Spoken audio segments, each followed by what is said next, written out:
If I can welcome to the stage Raj Katecha and the man himself, Gary Vaynerchuk.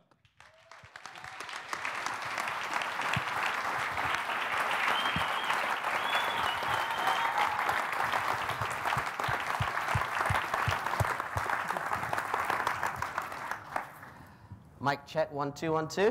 Should we get those levels right? Hello, How are you? hello. I am tremendous. Hey, London. So how are you feeling? How's the day been for you so far? Maybe for those of you who were not here for the first half of the day. Oh, I should introduce myself, Raj Katecha, co-founder with Sujan of Vaynerworld. Thank you so much, all of you, for coming down, because every ticket, seat, sponsorship, etc. has helped make this event possible right here in central London on probably what is the busiest night of the year. Christmas party-wise, the true hustlers are in the room. We're building businesses. It's not about parties. I remember you said that, and I feel like I should get that tattooed. So thank you all for coming. Our interviews have always been a lot of fun in two ways, because I've massively enjoyed them and I've also learned a lot. But one thing that makes them special is that we always start off our interviews with a bit of gift time, Gary's gift time. So I'm going to bring the gifts out first and foremost. And because this is Vaynerworld, you notice it's a bit more of an experience. So it's like Vayner 100, you get to hang out with Gary, a little bit of hip-hop in there as well. And the guys at Hip Hop Toy Shop have donated some prizes. Now, last time I got you the Biggie album, and the Biggie album, the unedited one.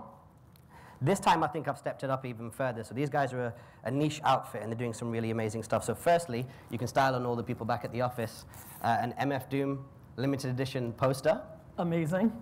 Which is Thank cool. You. Incredible. It gets better. This was pretty awesome in itself. A OG Bear Slick Rick t-shirt. Yes. Now, Slick Rick, just take a look at that, guys. Now, Slick Rick is from where? Oakland? Oh, from here, right? Yes, I know. Birmingham. That's He's from right. Birmingham. Amazing. Thank you. All right. Now, this is the PS. When I thought about what to get you today, this is the first thing that came to mind, because these guys have an exclusive limited design of this. Now, this may appear to look like a limited edition ready to die vinyl. Yes. But in actual fact, this is one of 1,000 paper toys of Biggie. So I'm going to give that to you, and you have to assemble that yourself, but in true British fashion, as we used to have on Blue Peter over here. Here's one we made earlier. Amazing. So that's for you. Thank you, buddy. Let's put Biggie right here. And it comes with a bag as well. Now, thank you so much. It's very nice. No, you're more than welcome. Thank you for joining us today and coming all the way. I know you've probably not slept for around 3 days. Firstly, let's start off with something that I did not think was going to be the first question today, but as I've walked around the room, there are people that still want to kind of calibrate and familiarize themselves with you. Give us the classic overview of Gary Vaynerchuk, just so we know a little bit about the history and the background, so that A, everyone understands, and B, we'd have to do it again next year. So I would say that I'm an entrepreneur. I was born in Belarus in the former Soviet Union. I came to the United States when I was 3 in 1978. My family was very poor. We didn't speak English. We lived in a studio apartment the size of this stage. As you can tell, it's not that big, with 8 family members in a studio in Queens, New York. My parents are 100% my heroes. My dad worked every day of his life, still is. I was 14 when I started to get to know my dad, because he worked that much. He would leave before I woke up and be home after I went to sleep. I was super entrepreneur. Lemonade stands when I was 5, had 6 of them. Was making $2,000 to $3,000 a weekend when I was 13, selling baseball cards in the malls of New Jersey. When I was 14, my dad dragged me into the liquor store that now he owned, because one of the jobs my dad got was being a stock boy in a liquor store in New Jersey. And I fell in love with the idea of collecting and selling wine when I was 16. Decided to join my family business, launched WineLibrary.com in 1996, which was one of the first e-commerce wine businesses in America, and grew our family business from a $3 to a $60 million business in a 6-year period. In 2006, when YouTube came out, I started a show on YouTube called Wine Library TV that made me somewhat internet famous. I used Facebook and Twitter and other things of that nature to build that show, which brought attention to me as a new age marketer. In 2009, I wrote a book called Crush It that became a very big New York Times best-selling book. That led to me speaking, consulting. In 2009, I started a company called Vaynermedia that I started with my brother AJ. We are a strategy and creative shop for Fortune 500 companies producing content on social networks, which is the backbone of this book.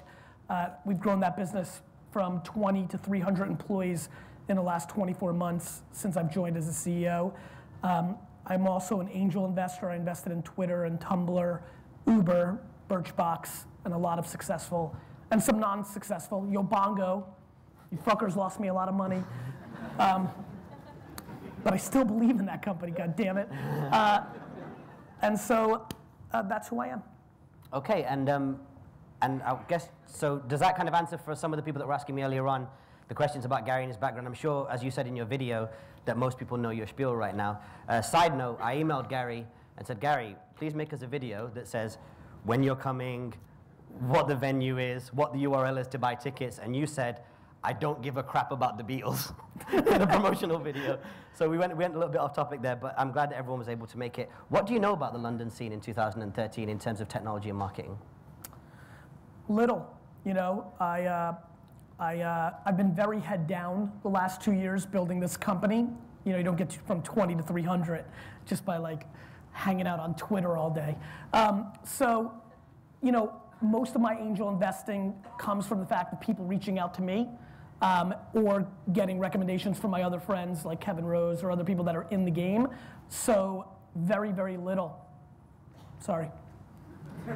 And so, if you're a marketing company in the UK and you're thinking about a lot of the marketing strategies, and I think that this book is quite tactical, well, that's a different story. You know, the tech scene's one thing. I mean, Unilever is one of my biggest clients, right. So I understand the market. You know, we have GE and Unilever and Hasbro and PepsiCo. So the end, like you guys and what you buy, drink, eat, sleep, like those things I know. The startup scene, bless you, the startup scene, I know a little bit less. The agencies that are from the UK, I know a little bit less. But the marketing to the UK market, that I understand. And so from the agency and consulting work that I'm doing, I found this book to be extremely practical. Give us a little bit of overview about this book, how it's different from the other books, and what it is the kind of key takeaways from people that have got this book, and everyone in the audience has got at least one copy. Before I wrote this book, I sat on Amazon and read every single negative review of my last 2 books twice to get in the right mindset, because both books did extremely well, and the only negative reviews were people that just decided they didn't want to like me, and or people that don't want to read books that are why books. They want to read how-to books. And so I wanted to write a how-to book. I wanted to write a textbook. I knew, the reason I wrote this book is because I know that I am at the forefront of creating content specifically to the channels where we're spending more and more of our attention. And I felt compelled, selfishly, to be the godfather of the conversation, but also nicely, because I want to educate the market and let other people win like I did with Crush It, that I needed to write this book, that people were misunderstanding it, that the far majority of the marketplace is using social networks as distribution for attention elsewhere instead of putting out content that actually works there. And that's the whole game, right? Like, I live mentally in a stream economy. Let me explain. I live in a world where I believe the far majority of consumption going on in the future, and definitely within the current, that an extraordinary amount of consumption that we have in our lives today is predicated on us doing this. Right? We do that. And on, whether it's Facebook or Twitter or Tumblr or Pinterest or Instagram, the amount of time that we're spending our eyes, our attention in a stream economy, a little screen with a stream that we're whizzing by very quickly. The way to storytell and stop somebody in that world takes a very different science than putting up a fucking billboard, right? And so I've been trying to figure that out. I've been getting enormous results. This book talks about those pieces of creative, those 6-second Vine videos, those Snapchats, but more importantly, very focused on Facebook, Twitter, Tumblr, Pinterest, and Instagram. And if you're in business, or if you're in nonprofit, if you work somewhere, if you work for somebody, if your business, your organization is not storytelling in that fashion in 2014, you are slowly getting out of relevance. Some of your clients are paying, in the recent interviews that I saw, around the kind of 80,000 US dollars retainers to your firm. Now, I wonder, this book, I kind of have two observations. One is that there's lots of micro content in the book. You can look at one whole page, learn one whole lesson, and then move on, whether it be about Pinterest, Snapchat, and so on. But let's go under the hood of your business for a second. To what extent is this merch for Vaynermedia to make that 80,000 a month, 100,000 a month? It's actually the reverse. So I think a lot of people write books as pamphlets and promotion for what they do for a living. I actually wrote this book to control the conversation at a high level, not to get new clients. Getting new clients is the last problem I have, right? That's the best thing and that's an obnoxious statement to make, and I'm not confused that the audacity to make that statement is what it is, but it's the truth. What I'm good at is getting clients. I mean, we've gone from zero to what we've become because I'm a good salesman. It's not my issue at hand. My issue at hand is not new business. My issue at hand is I'm building a very large company. I'm not gonna be able to keep every employee. The secret sauce of Vaynermedia is the brain power within Vaynermedia. That brain power is going to go to the world, other agencies, other clients, and the best way for me to stay on top and in leadership is to be the storyteller around the issue at hand, not anything else. So this is more about legacy and being positioned properly within the conversation, more so than getting new clients. And every time you release a book, you'll bring new platforms and new strategies to the forefront. In this one, there's a lot more coverage. Well, recently as well, you've been talking a lot in promotion of this book around Snapchat and around Vine. I noticed on the front cover of this book that YouTube isn't there. Yes. YouTube's not a social network. YouTube is a content platform. By the way, everything but Twitter is a content platform, but a lot of them were predicated from a social network standpoint. Making that statement, I could very much debate myself that YouTube deserves to be in this book. It's not what I wanted to talk about. I think that it's a more mature marketplace. I still think that now that Google Plus is forced for commenting and we have real identity, I'm curious to see where YouTube could be. But I feel like YouTube's being covered properly enough and is garnishing enough results. I'm not here for anything other than to be historically correct. I'm very selfish about my sharing. I'm very focused on what I want to talk about. YouTube didn't feel appropriate. And what is it that makes Snapchat so appropriate as part of the 2013, because nobody knows what the fuck to do with it. Right. and I do, and that gives me an opportunity to position it and educate the marketplace. And it felt very good to me today, being at the Vayner 100 thing with the 100 people that were here, that 20 people came up to me and said, with Crush It, you taught me what to do, and now I have this business. And I want to tell people what to do with Snapchat so that they win too. I'm going to get mine, right? I'm going to get mine. I'm going to be able to get as much of the stuff that I want in life because there's so much. What I can't replicate is the feeling of helping people do something properly that brings them results, because that email, that face-to-face, I mean, do you know what it feels like to meet another human being that tells you that you've changed their life? It's insane.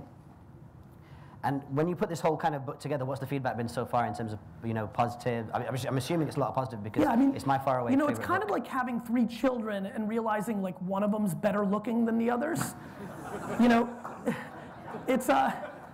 It's been kind of weird actually. It's getting such ridiculously more than it deserves good feedback that it makes me question, did I fuck up? Thank you, economy. Is it because I've been kind of quiet for the last 2 years for me, because I've been building Vayner, and maybe they're just happy, my fans are happy to jam with me again. Probably because it's the deepest that I've ever gone into my tactics, right? My last 2 books, my videos that you get to see online, my quotes, they're kind of theoretical. This was the deepest kind of under the hood that I've ever showed. I think that's helped. I also think that my brand in the tech world is starting to evolve. I think that the Gary V, for the people that know it, I got so internet famous that I think people forgot that I actually built a $60 million business. And I think Vaynermedia growing so quickly and making so much noise in the agency world and taking real business away from the Edelmans and the Ogilvies and the Wieden and Kennedys and taking brands like Dove and Mountain Dew is reminding people oh, wait a minute, yeah, he's obnoxious or charismatic or over the top or whatever you categorize me, but oh, right, he actually executes. And I wonder if this has helped remind the market a little bit of that too. So I'm not sure, I'm thrilled. I mean, the book has got, Crush It, I was new. Everybody, all the feedback came after the fact as it started happening. Thank You Economy was a very philosophical book in a place that most people don't want to go. Most people don't want to live their lives or their businesses caring about other people. The ones that have benefited greatly. This book, people are tweeting pictures the night after they read it of their Facebook posts getting 3 times the impressions that they got the day earlier. It's so quick and actionable, and nobody's patient. And so the fact that this book is actually giving people results so immediately, of course they're going to give me more kudos. That pisses me off, by the way. It pisses me off that things that are quick fixes get bigger applause than the things that really matter. Thank You Economy is the book that deserves the most credit. If you truly live it, you will have a much better business and life forever. But I'll take both. As you grow and there's that extra elements of confusion around, maybe forgetting the fact that you did build a $60 million business in wine, has that brought critics to the forefront for the first time for Gary Vaynerchuk? Meaning? People that maybe get the short version of your story and say, Gary's not right for this reason, Gary's not right for that reason. Listen, I've always had critics forever, and then on top of that, the way I communicate publicly, immediately, I mean, there's people in this room that came because of somebody else, and like, when my opening statement was, the last thing I need is new clients, they're like, boy, this guy's brash, right? Like I'm very self-aware of how I can come across if somebody consumes me in a micro moment. I'm equally egotistical as I am humble. I've got them both. I'm like a bridge. I pull from both directions. So if you decide to consume me within a moment, right? And I curse and I don't give a fuck, like there's a lot of reasons to dislike me or be cynical of me, but I never lose the game long term. The reason I'm calm with it is because net, eventually, the proof is in the pudding. Like, I know how my parents raised me. I know what kind of human being I am.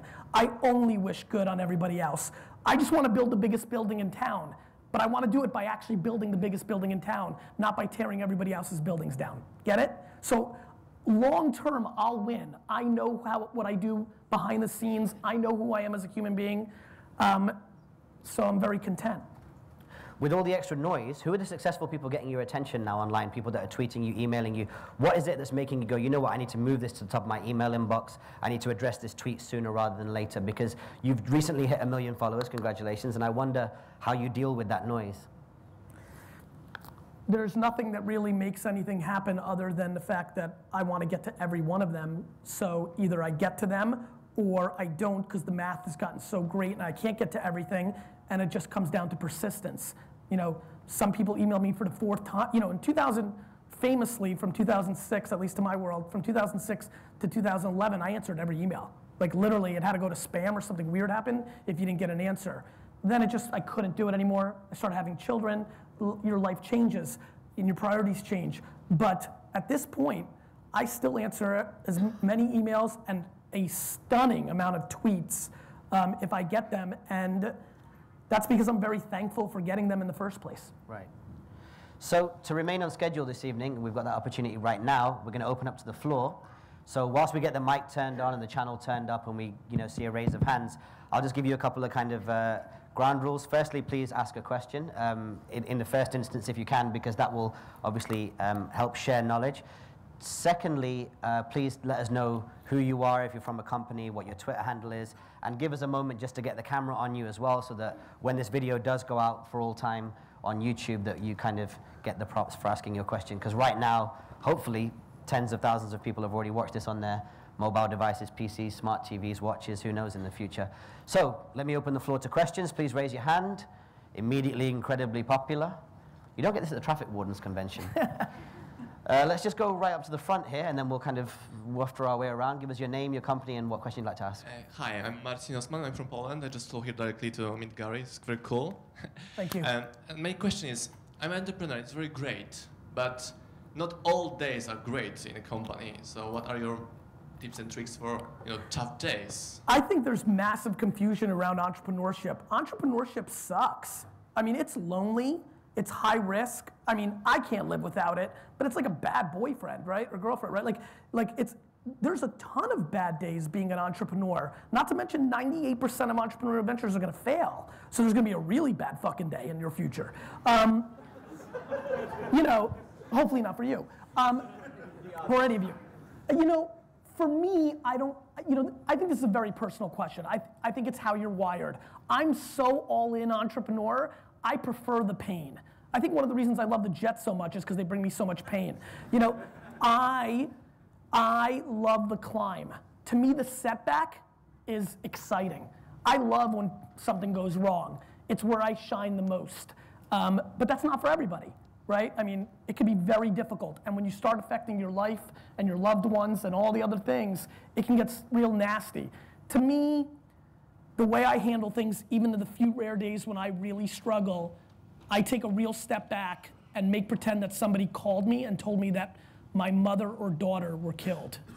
And I know that's very dark, and I apologize, but it's really what I do. I literally am able to, at my deepest, most struggling moment within business, take a step back and remind myself that I can make $1 trillion tomorrow on Bitcoin, and if something bad happened to the people I love the most, that it would mean nothing. And it very consistently rewires me very quickly.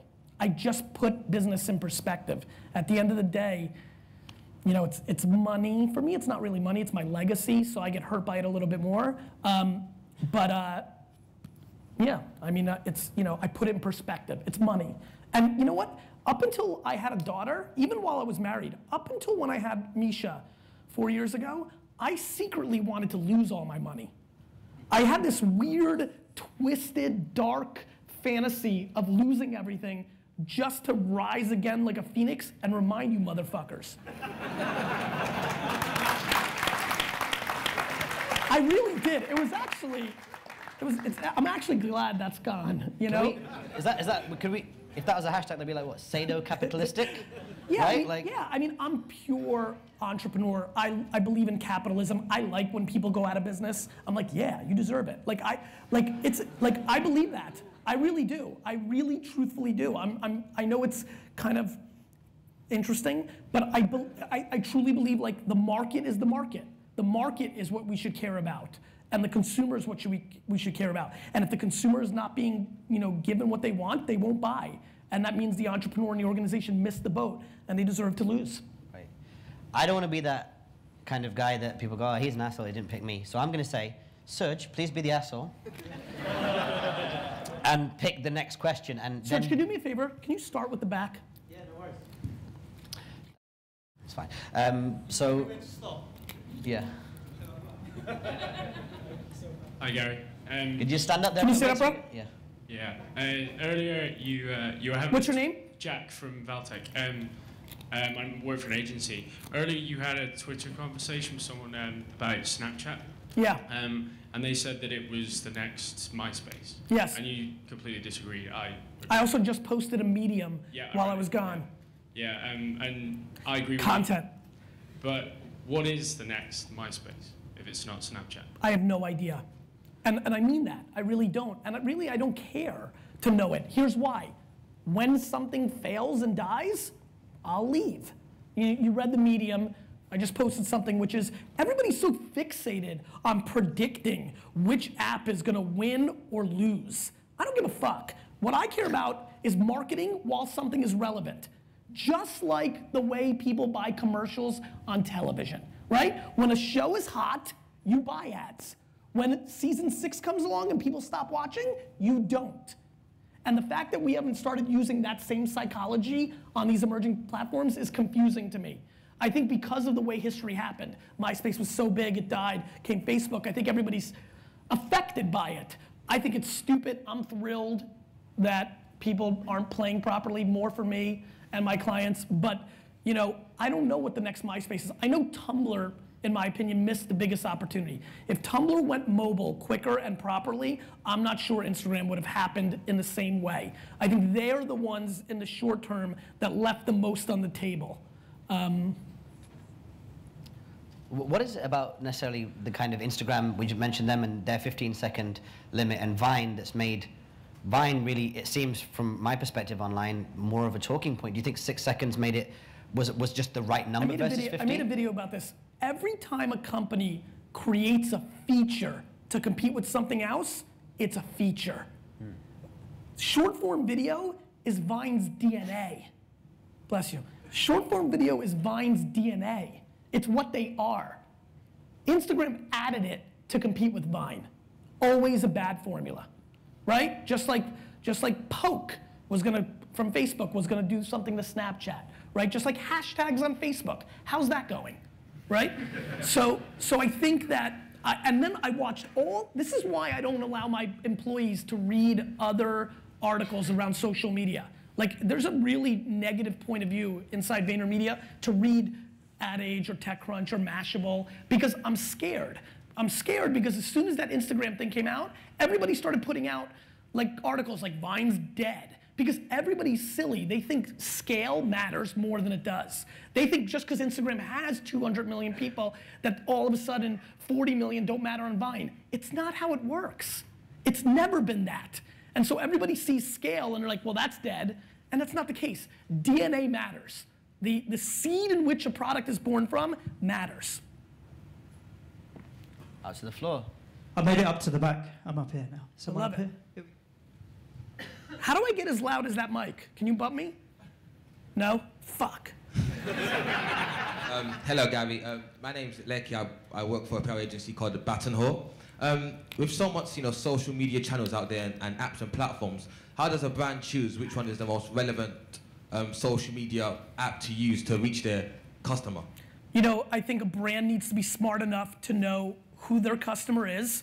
Oh, by the way, what I've come to learn is most of them don't, because they pay Bain or McKinsey or Cambridge Group or Boston Consulting a shitload of money for a small sample size of data, and they decide, oh, we're targeting this female. Meanwhile, you see the chatter and conversation, public free data showing you that your brand is not necessarily just to these people. Look at all these people. I'll never forget Saks Fifth Avenue. I had an early meeting with them back in '09, and they didn't even want, it was that Cristal thing. They didn't want the customers that were talking. I'm like, but they're customers. Like, it's an insane thing to decide which customers you want, right? I get owning the brand, but that becomes, you can be put in a very tough spot if you don't realize it. To me, it's getting the best data you have from your retail partners, if you're a brand, to figure out who's actually buying your product, and then mapping it to where those people actually are. And that data's tough to come by, but I think some of it's anecdotal from a strategy standpoint. I don't think 50 to 70-year-old men are on Snapchat. And if they are, they're probably doing some gangster ass shit, right? But I think it's, I want to say this, I also think there needs to be a purpose why you jump on something.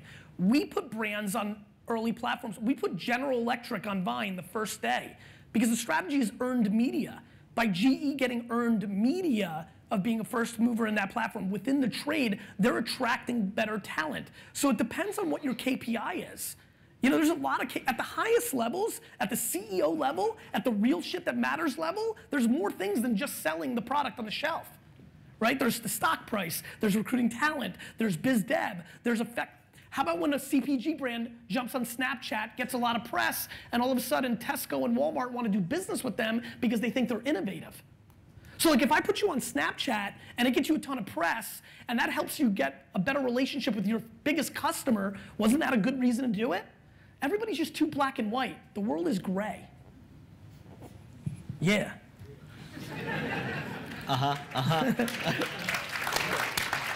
So the answer, I feel like I jumped around a little bit. The answer is pretty simple. I think there's two things. One, you have a good, everybody's on Facebook. You can play there, right? Instagram is very close to being where Facebook was 3-4 years ago. Everybody's gonna be on Instagram in 12 months, to 24 months, so it matters for every brand to be on Instagram. But Instagram is not like a digital website, right? We gotta treat it like print because it doesn't let you do anything. There's no linking out of Instagram. So you almost have to treat it like print to storytell there. So there's just a lot of dynamics. It's why I wrote the book, because I think everybody just lumps everything into social media and they're all so different. I need to say thank you to the company Baton Hall that Leke are from, because they did some great PR for us as well. So I forgot to mention you on stage, so thanks. Thank you guys. Thank you, Baton Hall. There is somebody in the room called Steve Smith. Steve?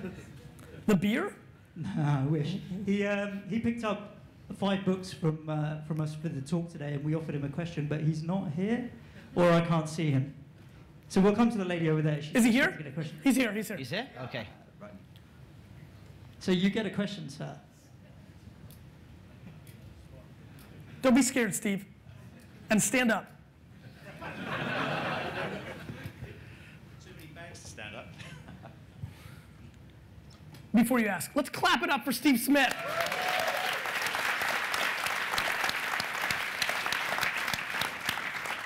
Maybe I should just sing a song.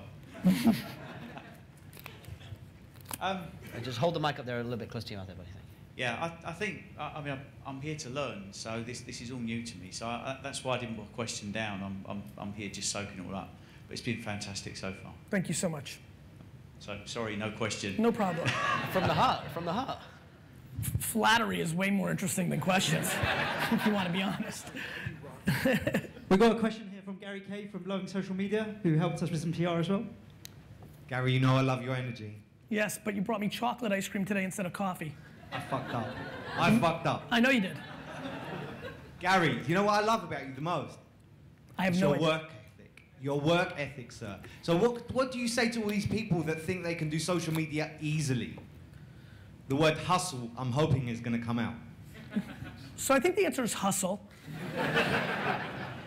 So I think, listen, I think work ethic, you know, I love it. I really do think that people grossly underestimate the balance between work ethic and talent, right? Talent gets you to a certain place, and then there's another variable to it.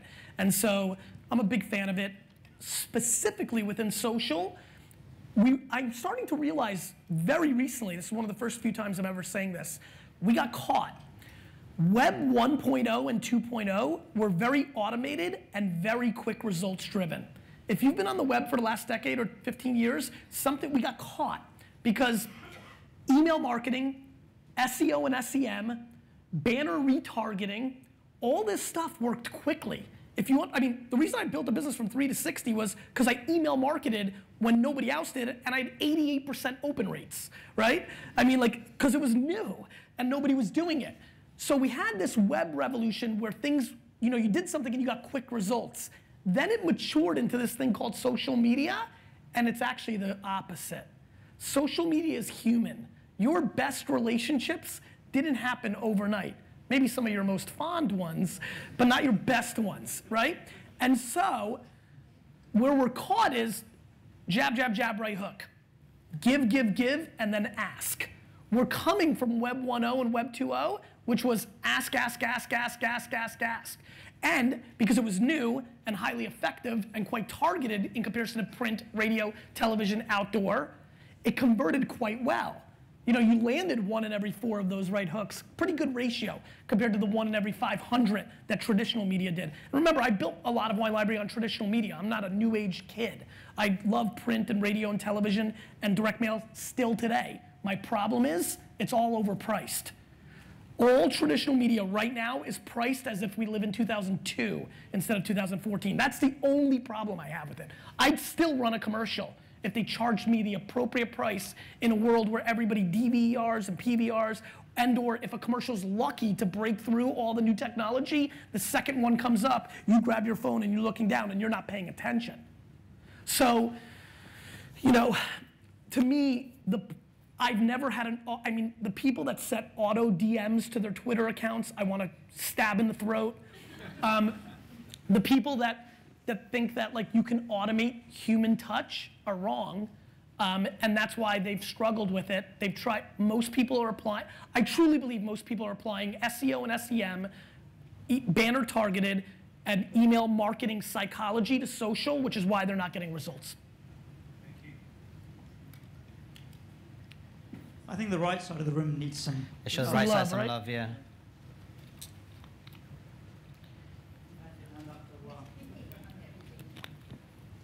Thanks so much. Hey Gary, hey Raj. I'm Champagne Jane. My question is related to your original business, the one that obviously stimulated me all those years ago, Wine Library TV. Yes. I started my YouTube channel thanks to you. Thank you. When you want to change the market, I mean, you changed the way people communicated on wine, and you made it accessible. You obviously had the back end because you had the business selling wine as well. If you want to change, change the market to make, I'm trying to make champagne accessible. That gives me problems with the industry that want to keep it kind of aspirational and so on and so forth. Douchey. Pardon? Douchebags. Yeah. Yeah, I agree. What would I do? Yeah. So we talked a little bit, so I have even more context. I think what you have to do, anytime you want to disrupt something and you're getting restriction or pushback from people within the market that are stopping you. So to get very technical, for you, if you're trying to demystify champagne and the champagne industry makes all their money by the mystification, so that's the reason they're able to charge those prices, your problem is they don't support you. They're not going to give you money, they're not going to give you samples, they're not going to give you products for events, they're not going to support you. There's a lot of people that have this problem. It's what Uber went through. As an investor in Uber, the taxi industry has been fighting us legally, paying off politicians. Bad stuff, right? Stuff that I know the liquor industry would do too. The answer is you go around them. The only way to defeat the establishment when they don't want you to win is to go around them. There is no peace, there's no deal, there is no appeasing. You punch them in the neck. So the way you do that is you start trying to figure out who else aligns with your interests. I'll give you a weird one, Champagne Jane. What about the sparkling wine industry in America? What if you mapped the 15 most important wine producers in America that make sparkling wine, or the Brazilian wine market that's trying to make a name for themselves? So the Brazilian sparkling wine market is trying to make a name for themselves. You want to talk about something that nobody takes seriously? It's sparkling wine from Brazil. But you know what's funny? It's backed by the government. You know what governments have? Money. I'm sure if you had a conversation with them that they may, you're not going to get your money from Moet. You're going to get your pushback from them. You need to find whether a retailer, a distributor, or some other interested parties, you need to go around them to find the dollars that will support you. Because literally you could take the Brazilian money in marketing and buy French champagne if you need it for events or sampling it on your show. English sparkling wine. Right, I mean, English sparkling wine's a perfect example. I mean, so I think you need to say, go fuck yourself to the champagne market. You need to realize they're dramatically less powerful than you think they are. That's the first thing you need to do. Because I've talked to you, I know you feel they are. I'm telling you they're not.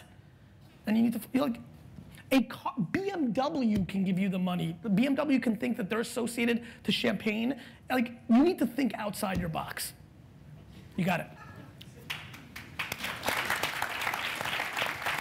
Gary, where do you want me to go? Wherever you want to, let's go back there. That was the best name as well so far, right? Champagne Jane. Like, that's the first rap name that we've had from the crowd. So true. Gucci Mane featuring Gucci Mane. Champagne Jane and Waka Flocka Flames. Hi, my name's Kat. I'm from Blogtacular. We're at Blogtacular on Twitter. We're a UK blog conference. We're working at the moment on our first event, and one of our challenges is convincing companies that they want to sponsor us, they want to invest in what we're doing. How do we help them make that leap, understand that what they're investing in is that early platform involvement and that it will be exponential for their brand? Two ways. One, you listen. So you actually go to them and ask them what they want to get out of it. I mean, putting on events, you know this with this, I mean, putting on events, people just start going to where they think the brands or organizations that should put dollars into them without knowing if they even believe in event marketing. It might not even be your event. They might have decided theoretically that they don't believe in event marketing or they've allocated dollars somewhere else. So the biggest problem with salespeople is they don't listen. So the first thing you need to do is ask questions. Is this even theoretically? Because the second they say yes, now you can compare it to where they put their dollars elsewhere. The best way to get dollars is to compare yourself to something else they've done. Now, if you're in your first year, the things they've done are more established, they're safer, right? The thing you need to do is paint them a picture. And the picture you need to paint them is reverse engineering the most successful events ever. And so you should show them, and you should do the homework on how the first South by Southwest actually happened, how the first Lay Web happened. And what you'll find out if you do the first Lay Web is that the early sponsors get a discount today and are saving themselves a fortune. You need to sell them a picture. First, ask questions, find out it's even feasible. Second, what happens is when you ask questions, you get data. When they say yeah, and then you go, which conferences? They go, these 5. Then you go watch what they do, and you say, listen, Timmy, you sponsored UK Expo. This, and all they did for you was throw your logo up here. Here's what I'll do for you. I mean, there's ways, but you need to reverse engineer from the actual question. Got it? I just want to learn something as well, being an events guy. So you have a conference that pushes blogging, or the benefits of that? Is that right? It's on. Essentially, it's a business conference for people whose business is blogging. So it's for blogging creatives, people who blog about design, creative people who have a real show them what's going on with Blog World in the US. It's a humongous event. It's going on January 4th to the 6th in Las Vegas. Show them the brands that are involved. Show them Google and see what Blog World looked like 6 years ago, because I can tell you what it looked like. It was small. Now it's 80 times the size. Okay. Paint a historical picture. But see, my question off the back of that is, just so I understand, when you say how do I convince people, what do you fundamentally want out of it? Like money. Honestly, like do you want if you want money at the end of it? No, I mean we want it to work on 3 levels. We want it to work for us as a business, we want it to work for the businesses we work for, and we want it to be amazing for our attendees. We don't want to shortchange them. So we want to create partnerships between the brands and the attendees so that they can storytell, so that their blog outreach is elegant and it's you want to educate led by them. Creative bloggers, so that they're doing something. There's also something else. There's also something else you should do. You should go on my YouTube page and watch the video where I taught people how to get advertisers on their blog. Yeah. Where I just picked up the phone and called somebody. Like, the answer to your question also is to knock on every single door. Yeah. Like, I get this all the time. They're like, how do I get a sponsor? I'm like, okay, like here I'm trying to move fast on Q&A and give you more of the religion than the church. But like, how many people have you asked? Yeah, a lot. A lot of people. How many? We're probably up to about 30 to 50 different companies, but we're targeting quite a niche. Get the fuck out of your niche. Aligned. Okay. You know what I mean? 30 to 50 is dick. Right? So first find more, because if you have 30 to 50, I promise you, and don't make me double check because I'll call you out, there's probably 30 to 50 other things that are close enough, right? Did you ask WordPress?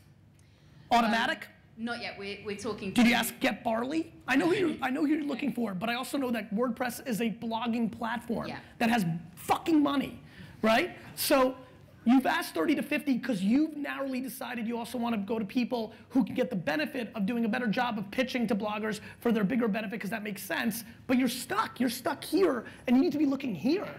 Because, by the way, you're running a marathon. It's not about this year. Get your money from fucking Pepsi. I don't give a fuck. Because if you get the money, then next year you can get the right person, right? I mean, people are too cute about what they're looking. I mean, when I hear startups saying we want to get the smart money, I'm like, asshole, you're not going to get any fucking money.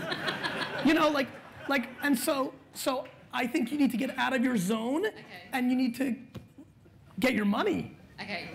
Money first, niche later. Yeah? Yes. Okay. You can be cute later. Get your money, and it gives you a whole nother year to build up for next year to storytell. Was it the understory for this? A check matters when you need it. When you talk about being true to yourself, the understory here to me is about doing what's true to yourself in your DNA. So if you wake up every morning saying, I want to educate people for this and create these collaborations, if that's the reason why you wake up to do it, then I find it comes together a lot easier. Like when we came up with VaynerWorld, we were just like, we just want to fucking do it. Like, we've got one guy who's got a packaging company, me, I'm a DJ, you know. There wasn't like, we want to do it and retire this Christmas. And so if it's something you really kind of want to do, then that's cool. And if it's a check, then it's a check. And if it's a check, then yeah, call Pepsi or find anybody who's going to do it. The other thing, this is just a very general rule. It's how I built Vaynermedia.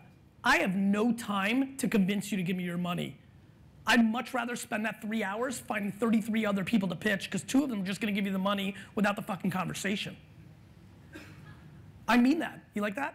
You know, like it's a really broken thought process.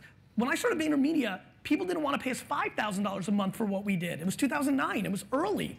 And people always kept asking me, how did you convince people? I'm like, I didn't. I'm like, I just want them to historically look back and realize how stupid they were. Mm-hmm. Yeah. Save all the people that said no to you. You know, and then call them in 3 years when you're crushing. And say you're going to charge them double. We've got a question back up here.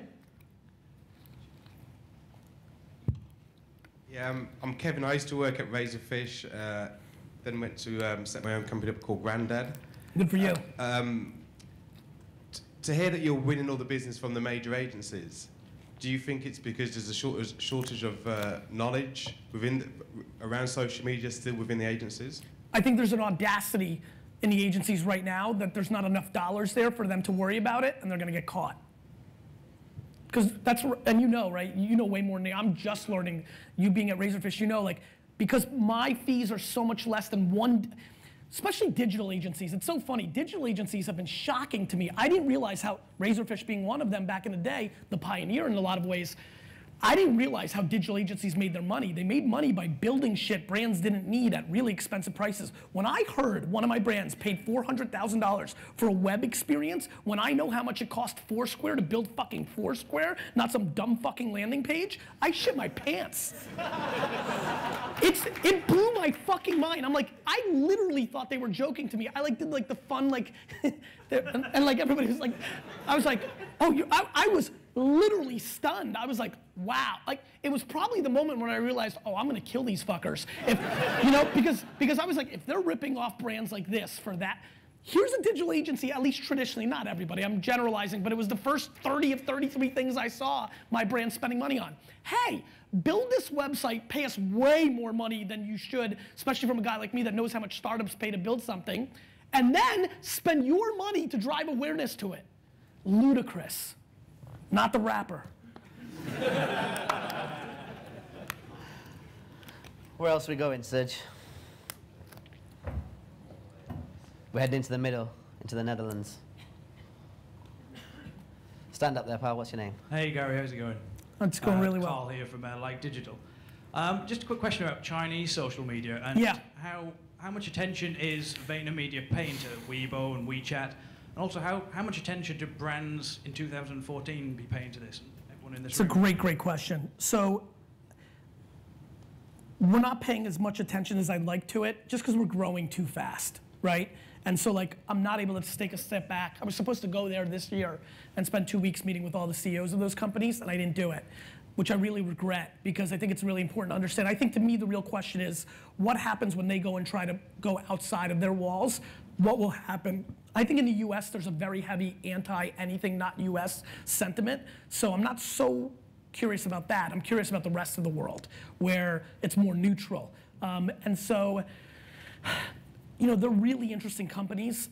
You know, for me, we've not opened up those markets because it's really, like, what's great about going global for Vaynermedia as we plan on, it is, you can go to other markets and it's still, outside of the slang and the language, it's the mechanics of the platforms are the same. They're all different, it's a complete island. I was born in a communist country. I was born in the former Soviet Union. I am more cynical about China being so open than most. I've also watched some really good young companies grow there and then be just shut down because they were going to compete against people that were more wired into the government. I'm very uncomfortable with the market, way, way, way more. People see money and they disregard communism. I think that's a dangerous move. But I think we should all be paying attention. WeChat's really interesting. I think that it's an incredible country. I think there's tremendous innovation. I love the work ethic. It speaks to me. I think we should be paying attention. But on the flip side, I think it was kind of the Snapchat conversation.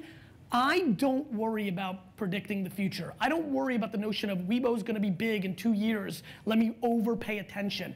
I'm so singularly focused on executing within the reality of the marketplace at the moment that, you know, when Vine launched in late January, I just shut down from 11 p.m. to 3 o'clock in the morning for 4 weeks. I literally stayed up and played with it, right? Like, when shit hits the fan, I'm ready to go into the trenches. And so, but I think theoretically, it would be very naive to disregard it completely. I have global clients, so they want me to figure it out. I just am not ready to expand at that level. I mean, we grew so much last year. We're gonna go international probably this year, so I've got those headaches. So that's probably a 15 game for me, if I had to guess. And I feel pretty comfortable that nothing too crazy is gonna happen in 14, but I could be wrong. Gary, speaking of governments and different countries and their policies, how much is the in the last 18 months, and certainly in the United States, there's a conversation about the NSA and privacy and access to data? Nobody gives a shit about privacy. Now, if that's at a client level, Yep. Do you think that there'll be a snapping point for consumers where they go, you know what, this is just me pumping my behavior straight to the government? It could happen. Here's what I'll tell you. Convenience will trump privacy every day of the week. So if something's convenient and it can be hidden, Yeah, maybe. But if I have to do 2 things for 29 seconds more than I want to, fuck it. Yeah, yeah. And by the way, that's not how I view it. That's what we're actually doing. That's me watching behavior and mapping it backwards. That's not my prediction. That is exactly how we're living our lives. Because the funny part is, and again, this is a very American answer, mine. There's definitely governments, including China, including Belarus, where I was born, where that is not the way people think. It's a very democratic point of view. So this is not the way people think in every country. But in most of the markets that I look at, whether it's Brazil, the UK, America, you know, that is the way that most people, they don't care about privacy, because there's a dirty little secret. Traditional media has done a really good job over the last 80 years misbranding human beings. If you watch the news, we are a bunch of bad people. We're doing bad things all the time. The truth is, if you look at the data, the reason we're still here is human beings, in my opinion, is the #1 unrated brand in the world. We're ridiculously good. It's stunning how good we are. The fact that we singularly, individually, can do so much harm to each other, and we don't, by any stretch of the imagination, by data, is mind-boggling to me. It speaks to why we're all still here. It's how we're wired, and I think we're grossly underestimated. The reason we don't care about privacy in more democratic worlds is because humans are good. The only 2 things we care about is the health and well-being of us and our friends and our family and our money. How many people here have had credit card fraud? Raise your hand. Good amount. Looks like 30, 40%. You got your money back. If you didn't, you'd give a fuck about privacy. But because the things that kidnapping is down, because it's harder to kidnap because we all have phones and we're gonna take a picture and take a video. There's so much good happening in our society because the shadows are being taken away, the privacy. Everybody looks at the negative of lack of privacy. Here's what I know about lack of privacy. I've become a better human being because I think I'm always on the record now because I have triple Z-list celebrity. And it's stunning to me how I act as a human being because I know everything's being recorded, every picture's being taken. That plays in my mind. It'll start happening to everybody as everybody has some level of fame because we're all gonna have our 15 minutes and, you know, forever. Number 2, crime, outward public crime is down because people can't hide, right? People, like, there's so many trends that are exciting me that with privacy, meanwhile, ads, I get better ads now, right? Because I'm being tracked, I get the ads I actually want. I want to be tracked. I want to see New York Jets and Lionel Richie ads. He's underrated, guys. You know, I don't want to see bourbon ads just because I'm a dude going to ESPN.com. So I like being tracked. I prefer it. It's giving me a better experience. So I think human beings, in a shocking way, by a higher percentage than I like, are quite cynical. I am not. I see a lot of things the other way, and I think that the lack of privacy is actually gonna end up being a good thing. Some things will be bad, some things of everything is bad. But I actually think there's gonna be a lot more benefits than people realize. Scott, to the floor. Do you know what? I've got a question and I've got the mic, so. What you tell us about the last 2 years of Vaynermedia, where you went from 24 to 300 employees, I think for a lot of people in the room who are in small business, is quite motivational or inspirational. What can you tell us about the first year of Vaynermedia that might be maybe reassuring? Reassuring? Well, you know, can you go back to what you told me earlier on about the well. core start? 4 people in a room? Yeah, I mean, we started a lot of you, there's a lot of agency people here, or some it seems by the questions. We started Vaynermedia in Buddy Media's conference room in New York. If you remember that company that sold for $800 million to Salesforce recently. You know, the first year of Vaynermedia was me getting clients, and AJ and 5 other people, the 4 or 5 people we started with, executing, because I was crush it, Wine Library TV, Wine Library, speaking, angel investing, so I wasn't fully in. The first 18 months I wasn't fully in. I got involved, and that's why I'm very on the offense as an individual. It's just how my business model, if I see an opportunity and I think we're better, and I think, back to that gentleman's question, if I think Razorfish and everybody else is underestimating, I went all in. You know, I don't know what to say. I love to say it's gonna be okay and like, you're gonna make it, but that's not how I feel. Meaning, I very much hope you will, but the truth is, everything is predicated on execution. Everything is predicated on execution. And I think that I don't have a good enough read on, it's about executing. You have to execute. Your theories can be right. Do you know how many people are right about their idea? Like, I have 74 ideas right now that I promise you will be successful if somebody fucking executes it, right? You have to execute. So here's my reassuring thing. If you actually do the tangible things right, if you actually understand how to run a cash flow positive business, if you, in my opinion, want to grow and are on the offense instead of the defense, instead of cutting expenses, finding ways to get more revenue, that to me is the biggest problem why people don't grow. They're conservative and on the defense because they're fearful. To me, I'm fearful to not be on the offense.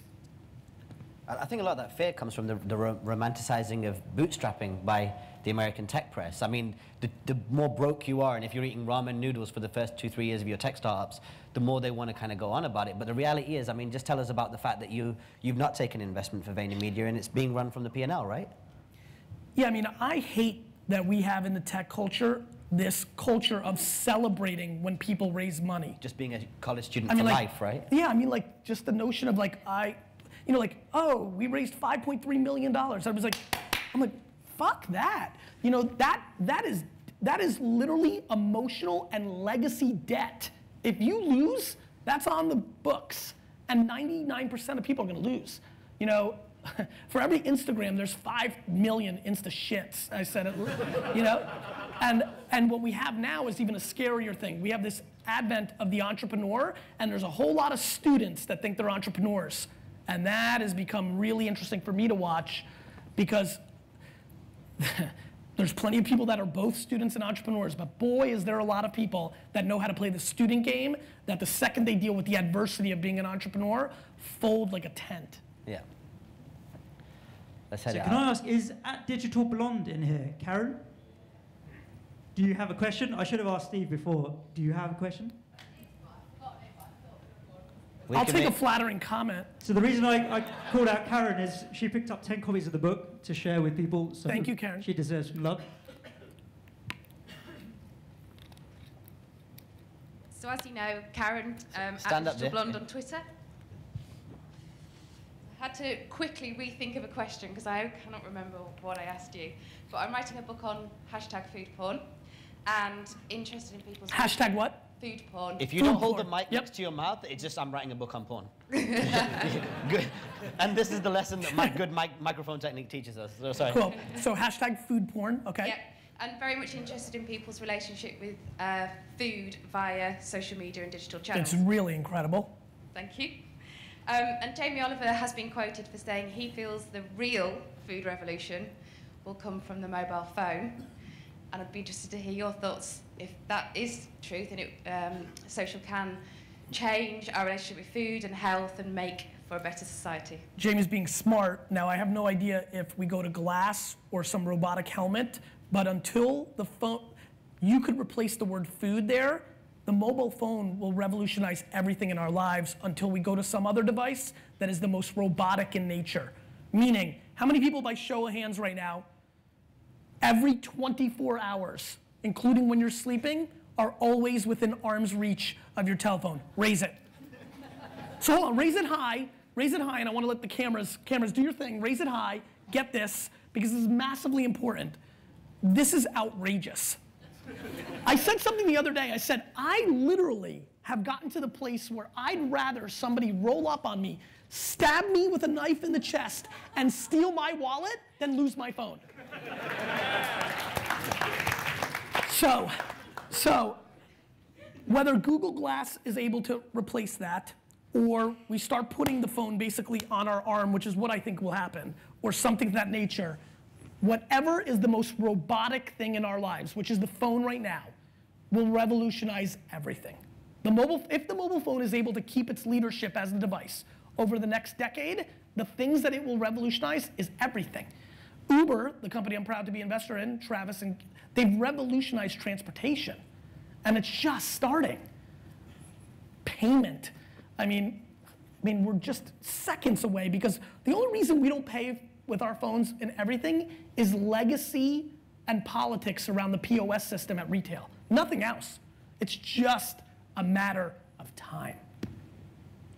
Thank you. You're welcome. Okay.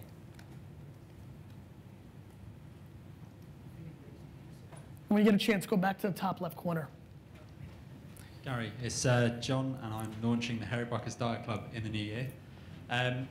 You work a lot, and you travel a lot. How do you stay focused, and how do you maximize the time that you're traveling? I stay focused very easily. I'm completely, utterly, 100% driven by gratitude. I'm extremely aware of where I was born. I mean, guys, I was born in the most communist country at its height, and I was the most capitalistic kid ever born, right? I had no chance of leaving the Soviet Union. Nobody did in all those years. Nobody left Russia, guys. What happened was there was this singular little moment where Russia had a food problem because they've made a lot of bad decisions. Overall, they did. And they traded Russian-born Jews to America and Israel that made a pact where America traded wheat for Jews. I was traded for wheat and was able to get out of the Soviet Union in 1978. Insane. So I'm very grateful. I'm very grateful for the fact that I have incredible parents. I've got very fortunate DNA. I suck at 99% of the things in the world. I just happen to be good at one of the things that really matters, which is how to make money, right? I mean, it's a good thing to be good at, right? No, I mean it. I really, really struggle in almost everything, but I'm a good businessman. I'm an entrepreneur. It's one of the good things to have, for sure. And so I'm just driven by gratitude. I'm super aware that we only have one life, you know, from what I know. And I'm super aware that I was gifted with something that matters, that I can communicate, that I can impact others while benefiting myself. I'm super grateful. It keeps me very laser focused, you know, very laser focused. I am fucking thankful, man. You know, maximizing time, easy. I'm never anywhere. I'm so in and out. Everybody's like, oh, you're going to London and Paris this week. I'm like, could be in fucking Newark. I'm going to be there for 2 minutes, right? Just everything is really, especially now that I have children, like if I can be home, I will be home. It's in and out, red eyes, you know, like it's very strategic. I mean, I was in Istanbul, Kuwait City, and Madrid, and I didn't spend 24 hours in any of the places. Like I'm spending more time in the plane than the city that I'm in. So, you know, I mean, I got here to London this morning. We've been here the whole time. This could be in fucking the Bronx, you know? All right, we're down to our last, as far as question time before we get into the last feature of the night. We're getting kicked out of here, right? That's the game? Is that like... I think the main idea is that everyone gets a chance to meet you and get their book signed. That's probably the big override. And so the people that already got that will try to be polite to the others that didn't, right? And then on the back end, we have to be out of here when? 9:45. Okay. And then also we've got to make some time just to, because we're going to be giving away, there's only one of these. And if you want to see another thing that we've done to make VaynerWorld special, because VaynerWorld is all about Gary's personality at large and the hustle, from hip hop to speaking and entrepreneurship, right down to what you're going to see, which I think will be a world first, which is you being an auctioneer. And we're going to be giving away this right here. This could be a pivotal moment in my life. Massive moment. I'm going to take out the Web 2.0 video with this. That's at 750,000 views. I want to beat that. Where we'll be giving away this signed, personalized to you, along with 5 books, and the money will be going to Great Ormond Street Hospital. But we are in our last 5-10 minutes, and now I'm thinking about food because you said wheat, and I'd be happy to trade Suj for a kebab. Let's take it. Please give us your name and where you're from. Hi, Gary. I'm at Notorious Nicola on Twitter. You tweeted me earlier. Yep.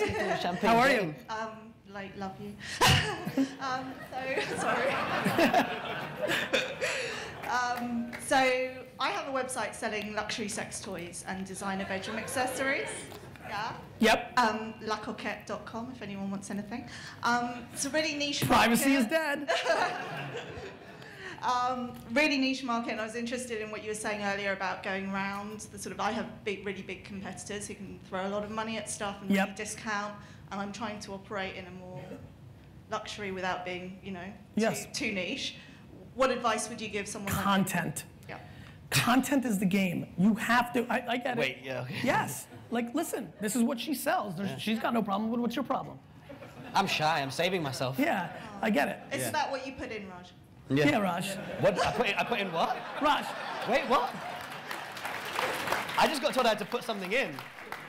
I didn't even hear the first part of that sentence. I'm worried. I think that you need to really, you know, to me, it's about content. So you think of something iconic like Playboy, right? It wasn't just the pictures. There was other things that fed to the demo. I would do a really, if we were working together, I'd actually look at who's actually buying the product. I was about to say that actually, because I set up a really female-focused website, and still 60% of the people who buy from me are men. Yep. And it's how to really harness that market for me, because, rather than fighting to harness another market that won't come to me. So listen, I think that there's a lot of tasteful ways for you to be very successful in using things. I mean, I would tell you that Pinterest infographics for you, for the female, 40% is a complete no-brainer. I would tell you that you've got to do a lot more blogging and listen, to give an answer that will benefit everybody, every single person in this room and every one of your businesses / organizations, your teacher, whatever you do, every one of them, you and the business, you are in the media business. You're not in the sex toy business, you're in the media business, comma, sex toy business. Got it? Yep. Media business, comma, DJ. Shy sex toy guy, right? So the second everybody in this room, the Michelin Tire Company. The Michelin Tire Company 100 years ago had a business problem. People weren't driving enough yet to wear out their tires, and thus they didn't buy tires. Do you know what they did? They started the Michelin Review. The reason there's 3-star Michelins, my friends, is because a tire company needed people to drive. And so they went out to the countryside and started reviewing the best restaurants and all these things, and made it up because they probably wanted to say the best foie gras was the furthest place out. Then they took the books, put it in London and Paris, and got people to drive. Somebody would pick up a book at the fancy, place and be like, oh, the best foie gras is in Burgundy? Honey, we're going to Burgundy this weekend. And they literally fixed their business problem of using tires by getting people to go far away by using media. One of the things you could be talking about, you should be talking about cigars and golf and what you call football and I call soccer. You could be blogging about this, and you should be looking at things like BuzzFeed, who make content that's viral, right? Okay. You should have a blog post putting like the 7 best balls, right? And so there's a lot of plays that you can have, but you need to become a media company. The only way you're gonna be able to beat competitors that can throw money against search, which I'm sure is a huge driver for your industry. The only way you're going to be able to compete with that is to become the authority of content. Right. It's why I started Wine Library TV, right? I became the Wine Spectator, Jancis Robinson, Robert Parker, right? You need to do that, but you don't have to just do it as direct as I did with Wine Library TV. We're pitching a client right now that sells crackers to become the leading reviewer of cheese, right? Yeah. And so you can play with things that are within the world of the thing that you actually sell. Brilliant. Thank you. Yeah, for sure. But you have to do it, right? Like it's like exercise, right? Like this book and what I just told you is right? But so is the way to get a 6-pack in your stomach, right? There's a right way to get a 6-pack for your stomach. There's exercises, right? And there's a diet. I know what they are. I'm not doing it. So I can tell you what to do. I can write. For $30, you can find out what to do. But the problem is, back to that other question where I got kind of like in my zone, it's execution. You know what the answers are. Maybe you don't. There's plenty of people that look like myself that can give you a lot of good ones, but you have to pick them and actually do them. Period. London? We've got another question back here.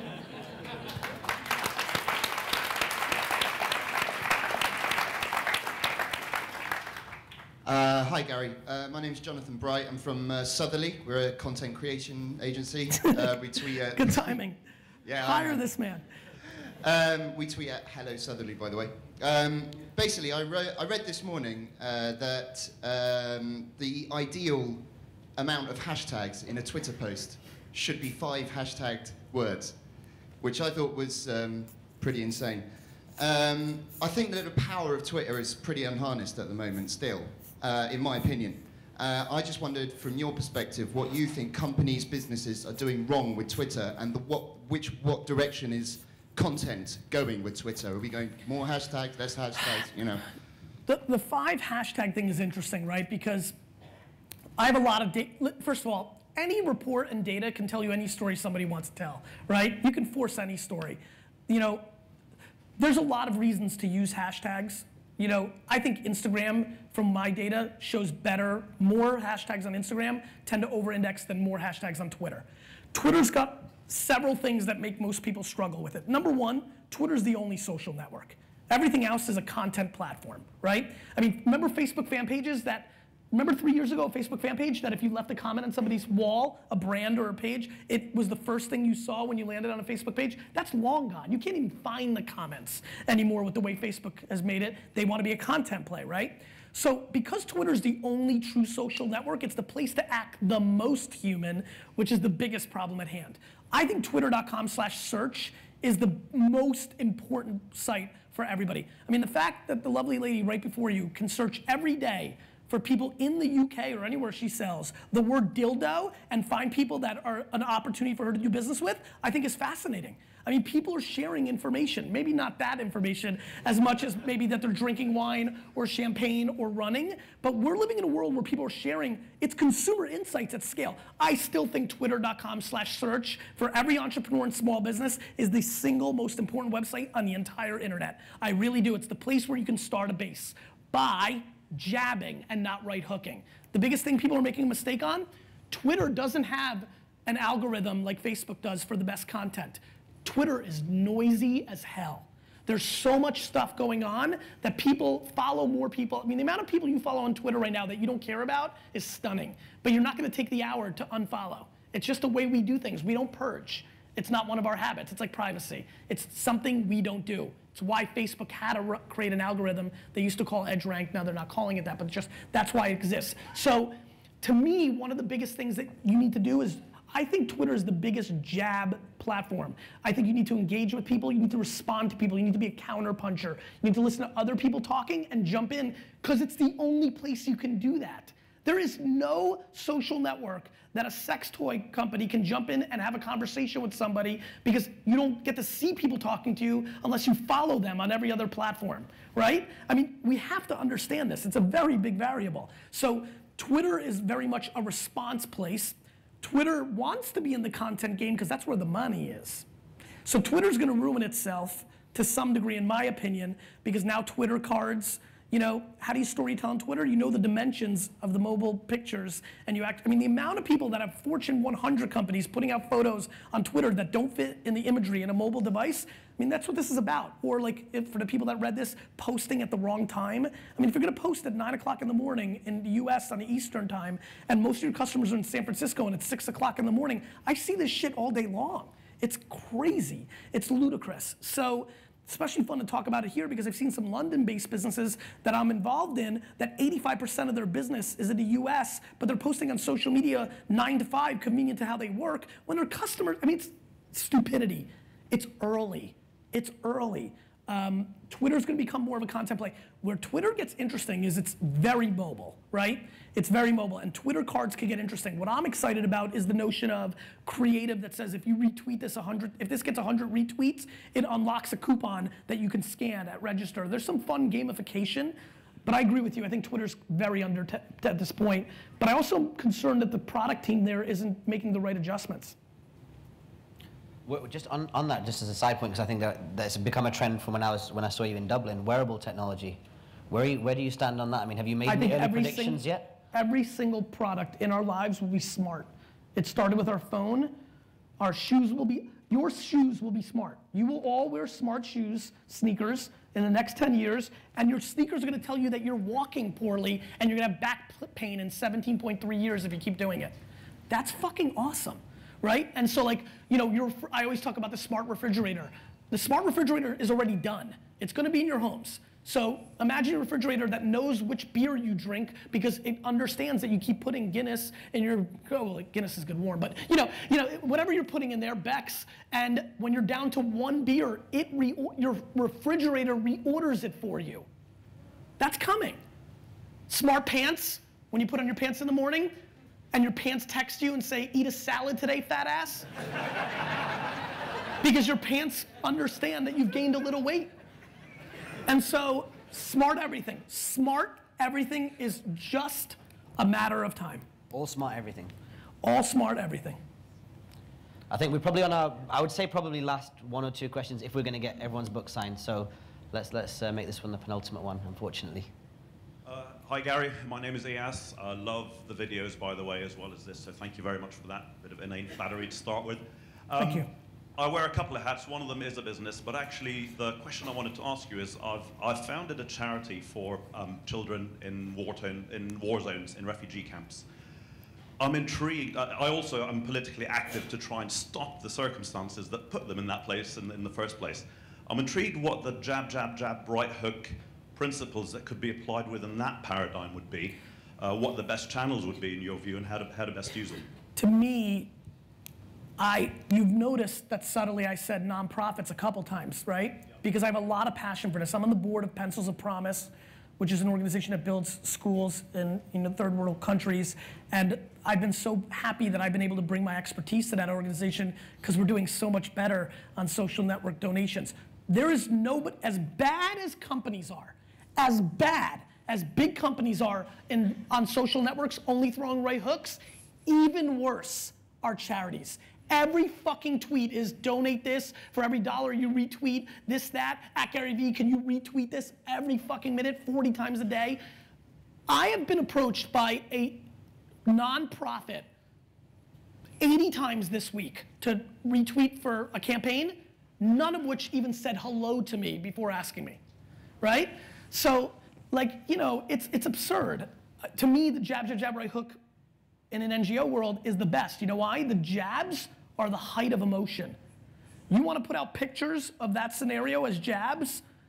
Guess what? You give me enough of those pictures, enough people share them, I see that, you're going to be able to land your right hook on me. You just asked me for money with one picture?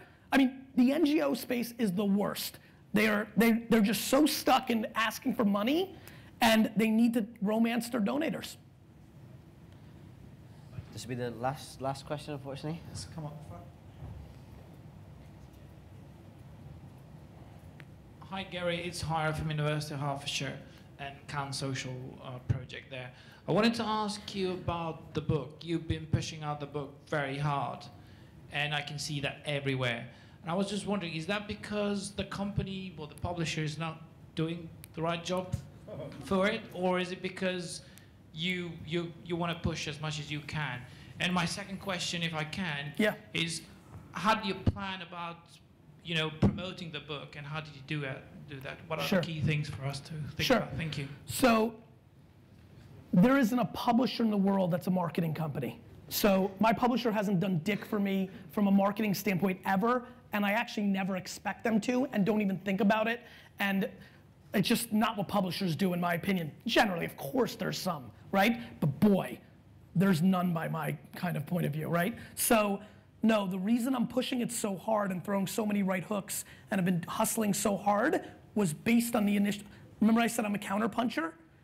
Because so many people think it's so good, because it's positive sentiment, I realize its impact can be more scalable for me because it's being so well received, because it is establishing as itself as the social media 201 book. I realized, oh shit, this has a prayer of really having a network effect. Let me triple down because the reaction I was looking for, I'm getting. So the reason I've done so many business podcasts and I'm willing to give up a lot of the equity I built with a lot of you by posting plenty of right hooks on Facebook and Twitter and saying, buy my book, is because I think there's upside for me, because the amount of people that are reading it and then buying more for their staff, their employees, their friends has been at such a higher rate than my prior to, and that long term that benefits me some way or another. So that was a reaction to the early feedback. I started promoting in August, heavily in August 1st, heavily. So I've been promoting it heavily, not as many right hooks as I am now, because once you're on sale and actually physical, it's easier to convert your right hooks, so I saved that. I think if you're selling anything in life, you're always selling it way before the actual date. The amount of publishers or people that put on events or artists or anything, they're like, I have this event coming out in a month. What should I do on social media? I'm like, it's over. I'm like, social media is a marathon. You need to use paid and search and other things that are quicker, because social, you're just gonna throw right hooks, it's not gonna work.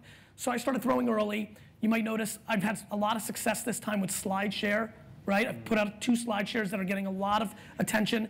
I'm putting out case studies. I mean, I literally left here to post that Medium article. Like, I'm putting out a lot of content because I know I'm throwing so many right hooks that I need to offset it with jabs to the best of my ability. To me, it's running a marathon, doing the right things forever. Last year, because I was running the company and wasn't selling anything, it was very easy for me. I jabbed all of 2012, built me up a nice equity to, you know, and so, you know, to me, the biggest way to sell books specifically is to sell them months before they actually come out, which is not a traditional way. Everybody thinks you hit the week it comes out. I think that's ludicrous. I think you sell months, 3, 4, 5, 6, 7 months in advance. And to me, using the new medium, right now podcasts in the entrepreneur and business world are very hot. So if you're a business podcast listener, you're not gonna be able to miss me. You're gonna be sick of me, because I've been on all those shows. I've taped more than you haven't heard yet. More are coming. Like, I'm just, you know, and it's been interesting. Like, you know, people are like, I'm watching tweets even on the way here as I was walking over, like, just heard the Michael Hyatt and Pat Flynn and Lewis Howes podcast. Okay, now you finally got me to buy the book. I'm like, motherfucker, I fucking engaged with you for 4.5 fucking years, answered 4 of your emails, you listened to 2 other podcasts, and now you fucking are gonna buy it? It reminds me that none of us are entitled to anything. None of us are entitled to a damn thing. We are in a capitalistic, consumer-based world. Everybody's trying to reach for their money. They only have so much of it, and you need to provide as much value as humanly possible, and then maybe you'll have a chance to convert. The entitlement of businesses and entrepreneurs right now is completely out of whack. And with that as a final word. One more, Raj? Huh? One more question? You're the ops guy, you want to slide in? The venue will deal with it. Or we'll get her a discount to the website. All right. Oh, what was the second question? You know, I planned to buy, I built a CRM on the back end. I built a personal CRM based on how many times people tweeted at me and engaged with me, and used that data that I bought from DataSift, which is a great company, built a CRM that I built a front end to that raw data that they gave me, which was every historical tweet by everybody that ever tweeted at me, and I looked at it and prioritized who I should reach out to, who had, you know, what I consider clout, not the company, like what I thought was interesting, and then I created a lot of notes and like lived within that, and it was highly effective to me. I'm actually building it out as a product for our agency because I really know what to do with it, and it's very different than what's in the marketplace, which I'm in the business of selling things. You know why I love social media? Because it sells shit. And so I'm building it with that in mind. Hi Gary. First of all, I'd like to say thank you for giving 100% in all your interviews and just the videos that you contribute online. Your passion and your drive just comes through, and I'm sure, speaking on behalf of everybody, it really motivates us. Thank you. One question, I'm from Caricature. We celebrate traditional culture, and what I would like to ask you is, what's the culture of Vaynermedia, and how many people do you have working for you just closely, not in Vaynermedia, but just to run your interviews, just your schedule? Me personally, okay. So I'll start with that. I have an assistant. I have a content producer who like literally will watch this video and figure out something that I've never said before and help me turn it into a Medium or a LinkedIn post or a quote card or an infographic. That's 2. He has a designer, so in theory that works on my brand. That's it. Nate? Nate was the CEO of this book. Yeah. So for this project, Nate's my former assistant, so he's incredible, but it'll be interesting. He won't necessarily work on my brand. But not too crazy, but enough, like the assistant's quite normal. The content person's very unusual. I don't think anybody's really gone there yet. I took a lot of flack for an article that Forbes wrote about it, because they positioned me as a reality star. It's not what I'm thinking about. I'm thinking about how do I produce good content. what you just said before you asked your question is why I have a content person. Because I'm putting out good content, I'm coming up with it, but I'm just one person. It's good to have somebody watch this right now and be like, well, you've said that 97 times, we don't need to do anything with that. Oh, that was the first time I ever heard you talk about agencies disrespecting the opportunity. Should we do something with that? Or, you know, the culture at Vayner, I think, is extremely good, but it's mainly because I'm the head of HR. I'm the head of HR, comma, CEO. And the reason that is because I want Vaynermedia to be an evergreen company, meaning I will never sell it. And I want it to be the place where I groom talent out of for other things that I do. You first have to go to Vayner before you're gonna be my business partner. And so it has its ups and downs, going from 20 to 300, you know. We went through a little bit of a tough period where we got some negative reviews on Glassdoor and that hurt my feelings. But you know, the truth is that I think our company is extremely healthy. I have a very open door policy. I spend between 2 and 3 hours a day, often, just sitting and meeting with people. I'm only now hiring a head of HR because I wanted to because I want this company to last forever, I wanted the first 300 to have the religion, right? I'm a dictator about it. We fire people that don't treat the other boys and girls in the office well. It's something that matters to me tremendously. My legacy matters to me tremendously. I don't need people running around the world saying, well, he's really nice in public, but in the company, he's shit. Last question, it's just a request. You talk a lot about execution, and I know your schedule's crazy busy, and we were just wondering for 2014 if we could possibly interview you for Vaynerchuk TV to discuss this further. Yes. I know I won't have an opportunity to meet you again, so I thought I'd just grab this opportunity. I love your right hook. You landed it. Yes. Thank you.